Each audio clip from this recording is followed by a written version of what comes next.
Okay, here we go, another edition about the 125 Grom.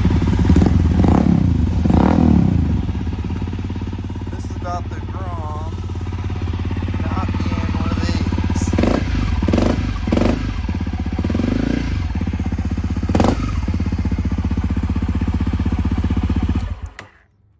Okay, a guy at work was talking to me about getting a Grom, and he was going to dual sport it. Unfortunately, the Grom is never going to be a dual sport. It's just not designed for that. And here's the reason why. The clearance is very important, and there's not much clearance in this. Let's see if we got something to measure it by. I guess a helmet, a lot more clearance on that one there. So when you're going over obstacles, if you hit that pipe, it's not going to run. It'll just rip that off there, and you'll just barely be able to get back. So you have to have clearance to get over obstacles. And see, the Grom just doesn't have it. The 250 doesn't have a whole lot more, but it's got a lot more. Plus it's got a skid plate.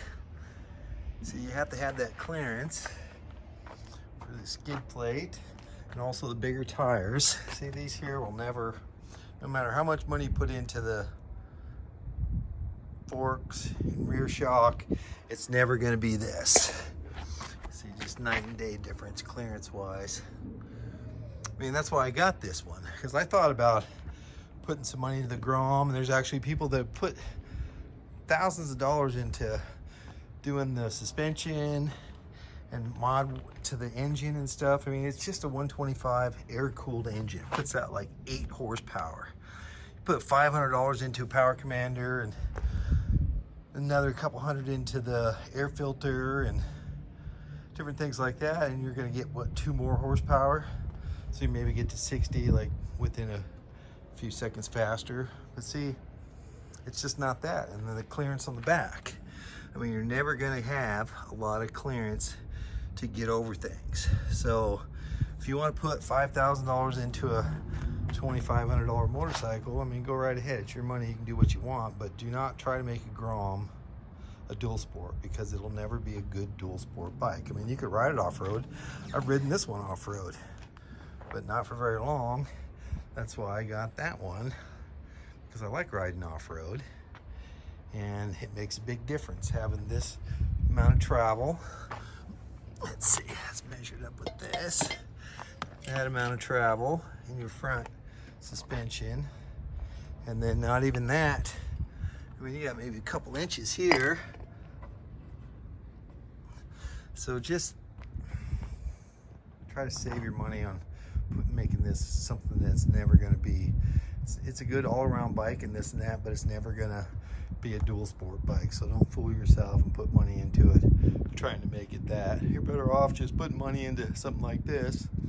But it's your money, it's your time. If you want to do, go right ahead. But this hopefully help out a little bit. And that's one thing about these CRF 250Ls, is they're very reliable. I mean, this thing is so reliable. I change the oil periodically, and 13,000 miles between valve adjustments, I believe.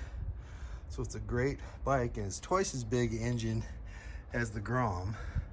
So it gets you up and over things quicker and faster.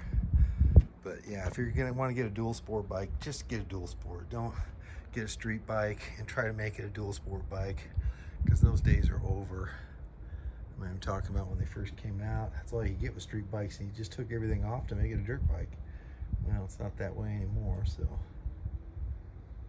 all right, well, I hope this is helpful for somebody who's thinking about getting a Grom. Like I said, the guy at work was gonna get one and do all this stuff to it. It's like, don't, please don't. But anyways, thanks for watching.